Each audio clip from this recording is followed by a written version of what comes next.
Hey, Shabbat Shalom, brothers and sisters. Welcome back. I thank you again for joining me today. Well, today I just want to discuss acrostics in the scriptures. And I want to read this to you, and we'll go over a couple scriptures. And I will explain what an acrostic is if you don't know exactly what it is. Anyways, this will be an interesting facts, by the way. The book of Ruth depicts Ruth as the perfect example of the virtuous Proverbs 31 woman. In the Christian Bible, Ruth follows the book of Judges, but not so in the Hebrew Bible, where it follows the book of Proverbs. By doing so, it fitly parallels Ruth's virtues, also seen in the Proverbs woman. Now, Martin Luther so disdained the book of Esther, along with 2nd Maccabees, that he wrote, "I wish they did not exist at all."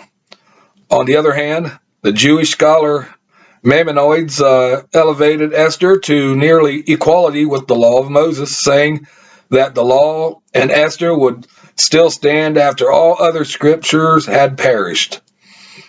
Some have observed that Yahweh's name appears nowhere in the book of Esther, and I believe that too. But when you get down to it and you think, yeah, that's the only one that doesn't say the word God, but that's the key thing there. Word, not name. Yahweh is his name, and God is just a paganized version of like a title. But anyways, but that is not so. His name appears hidden in 4 acrostics. Now you all know what an acrostic is?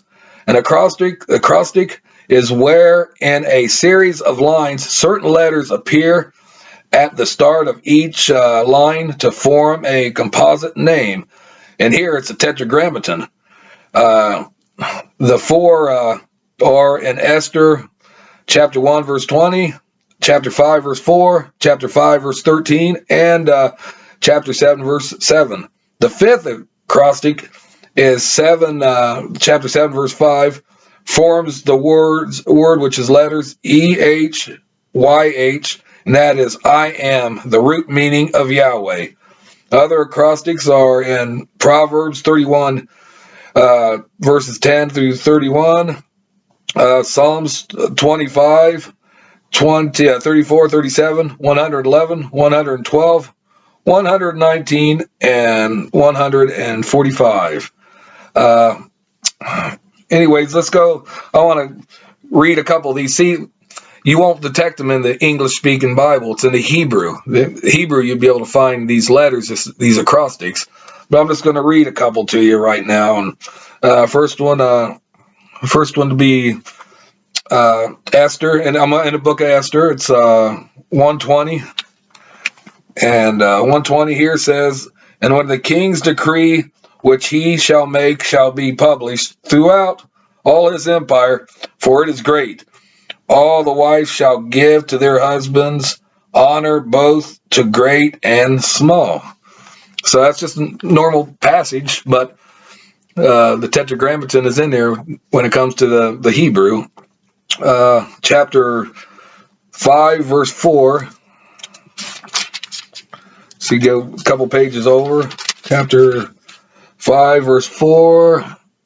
And it says here, "And Esther answered, If it seem good unto the king, let the king and Haman come this day unto the banquet that I have prepared for him." So Esther just prepared a banquet for this Haman, which Haman wanted to eliminate and genocide the Jews that were in the kingdom, probably even beyond. He just had a real hatred for the Jews. And now we'll go to, skip down to 13 here, and 13 says, "Yet all these availeth me nothing, so long as I see Mordecai, the Jew, sitting at the king's gate." So that's another one right there. And then we'll go over to 7, chapter 7, verse 7. And it says here, "And the king, rising from the banquet of wine in his wrath, went into the palace garden, and Haman stood up to make request for his life to Esther the queen, for he saw that there was evil determined against him by the king. So the jig was up right there for Haman. He thought he had, had all the sway and power and everything to accomplish his evil goals. Now, if we go up a little bit, though, verse 5, chapter 7, verse 5, then the king answered and said unto Esther, the queen, who is he and where is he that darest presume in his heart to do so? So that's another place where you'd find the tetragrammaton, the name of Yahweh. You'd find that in there. And I should conclude this by reading Proverbs. I'll go to Proverbs where it's hidden in there too. Proverbs, and what is that? Chapter 31, 10 to 31, verses 10 to 31. And it says here, who can find a virtuous woman, for her price is far above rubies. The heart of her husband doeth safely trust in her, so that he shall have no need of spoil. She will do him good and not evil in all the days of her life. She seeketh wool and flax, and worketh willingly with her hands. She is like the merchant's ships. She bringeth her food from afar. She riseth also while it is yet night, and giveth meat to her household, and a portion to her maidens. She considereth a field, and buyeth it, and with all the fruit of her hands she planteth a vineyard. She girdeth her loins with strength, and strengthens her arms. She perceiveth that her merchandise is good, her candle goeth not out by night. She layeth her hands to the spindle, and her hands hold the distaff. She strengthens out her hand, or stretches out her hands to the poor. Yeah, she reacheth forth her hands to the needy. She is not afraid of the snow for her household, for all her household are clothed with scarlet. She maketh herself coverings of tapestry. Her clothing is silk and purple. Her husband is known in the gates, when he sitteth among the elders of the land. She maketh fine linen, and selleth it, and delivereth girdles to the merchant. Strength and honor are her clothing, and she shall rejoice in time to come. She opens her mouth with wisdom, and in her tongue is the law of kindness. She looketh well to the ways of her household, and eateth not the bread of idleness. Her children arise up and call her blessed, her husband also, and he praised her. Many daughters have done virtuously, but thou excellest them all.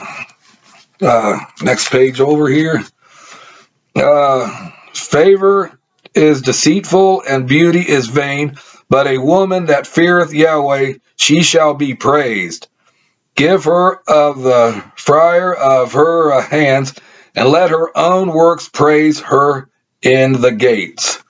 So, right in there, you'd also find that acrostic, the tetragrammaton, or you find the name in there too, and it's scattered around. But it's, like I said, it's in the Hebrew scriptures, of course. English, you wouldn't never be able to detect that, because just like in the New Testament, they have Hebrew puns in it.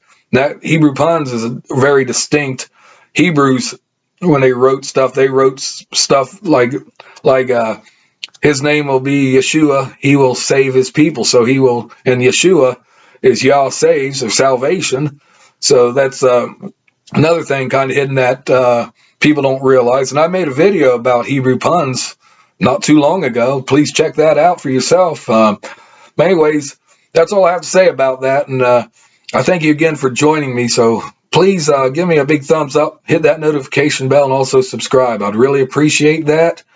And again, brothers and sisters, stay safe and well, and continue to be blessed. Till we meet again, peace out and shalom.